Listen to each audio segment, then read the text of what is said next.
Olha, hoje a gente vai mergulhar numa história e tanto lá do livro de Gênesis. É uma daquelas narrativas sobre família, sobre tradição e sobre uma decisão assim de última hora num leito de morte que acabou mudando o destino de toda uma nação. E essa pergunta que fica no ar, né?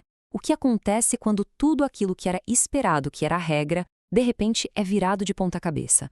É aí que a nossa história começa, num momento que gerou consequências por gerações e gerações. Então, vamos pintar o cenário.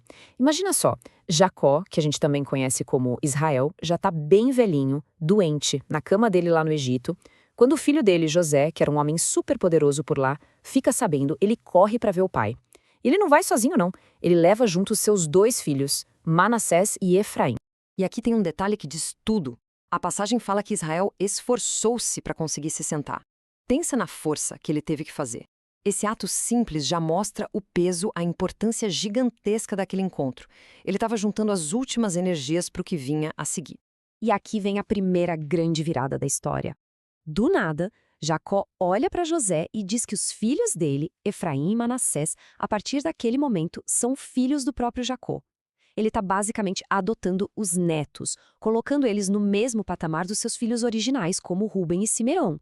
O que isso quer dizer na prática? Que eles se tornariam líderes de suas próprias tribos, herdeiros diretos da promessa. É algo enorme. Bem, com a adoção resolvida, o palco está montado para a cerimônia da bênção.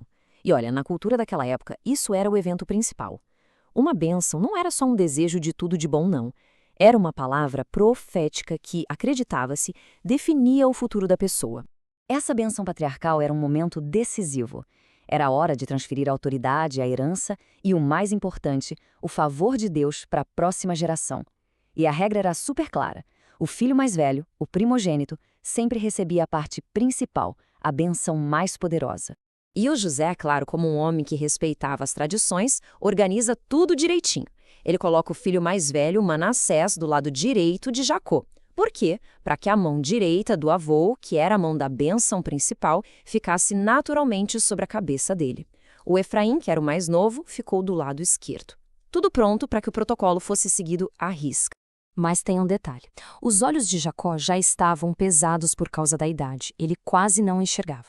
Então, mesmo com José arrumando tudo da forma correta, Jacó, que parecia ser guiado por algo muito além da visão, estava prestes a fazer o que ninguém esperava. E o momento chega, a ação começa. A mão direita de Israel, o símbolo do poder, da primazia, ela se move. Toda a expectativa do momento está ali, em cima do Manassés, o primogênito. E é aqui que tudo vira de cabeça para baixo. No movimento totalmente intencional, Israel cruza os braços, ignorando completamente a arrumação cuidadosa de José, e coloca sua mão direita sobre a cabeça de Efraim, o filho mais novo. E pronto, a cena está formada.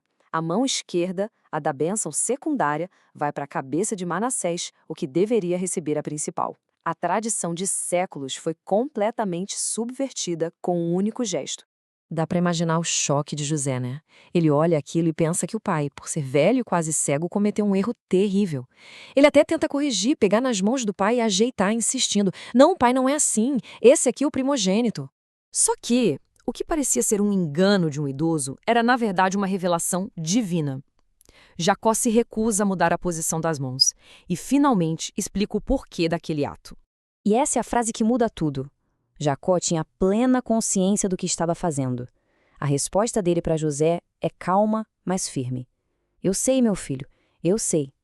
Aquilo não era um erro, era um ato de profecia. Então, o que guiava as mãos dele era essa profecia. Jacó explica: sim, Manassés também vai se tornar um grande povo, ele não vai ser pequeno. Mas, e esse mais é que é o ponto, o irmão mais novo, Efraim, será ainda maior, e a descendência dele se tornaria uma multidão de nações. E para selar a questão, para não deixar nenhuma dúvida, o texto faz questão de dizer que ele pôs a Efraim diante de Manassés. A nova ordem de importância estava estabelecida, não só para os dois meninos ali, mas para as tribos inteiras que viriam deles. Depois de toda essa tensão da bênção, o foco de Israel volta para o filho José. Ele dá palavras de conforto, uma promessa.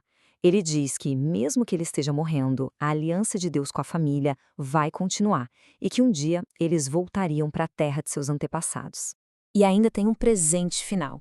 Israel dá a José uma porção a mais de terra, uma que o próprio Jacó conquistou numa batalha. É como um símbolo final do lugar de honra que José tinha entre os irmãos, agora consolidado com a elevação dos seus 2 filhos a líderes de tribos. E a gente termina com essa reflexão. A história de Efraim e Manassés mostra de um jeito impressionante como um único ato, uma bênção trocada num leito de morte, foi muito além de uma decisão familiar e acabou moldando o destino de nações. Isso faz a gente pensar, como será que as nossas próprias escolhas, às vezes indo contra o que todo mundo espera, também podem criar um legado que a gente nem imagina?